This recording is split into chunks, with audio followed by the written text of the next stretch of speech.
All right, so part 2 is about the caregiver interview.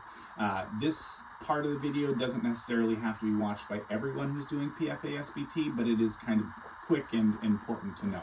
So the caregiver survey, it's a pretty specific list of questions, but really the heart of the caregiver interview is that you're finding out a handful of things that will feed the rest of the cycle. So the first thing you want to consider is you're not just doing this with mom and that's it. You're not just doing it with one caregiver. You want to do it with as many caregivers as possible, so you have a really complete picture of what the behavior looks like. So really what you want to find out are 3 things, right? So the first thing is you want to find out, what does happy, relaxed, and engaged look like for this child? So when are they most happy? What do they need in order to be happy and relaxed? So you need that information to create this zero problem behavior context.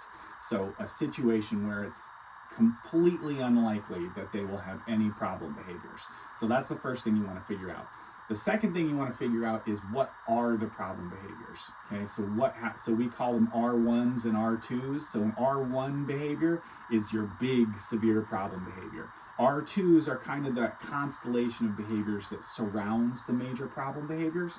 So these are kind of small lead-up behaviors. So maybe they whine, they kind of stomp their feet, they start kind of like slapping their hands, doing these kind of little things that are tolerable, but those eventually lead to hitting, biting, breaking things, self-injury, those sorts of things. So those more dangerous behaviors, that's what we call R1s.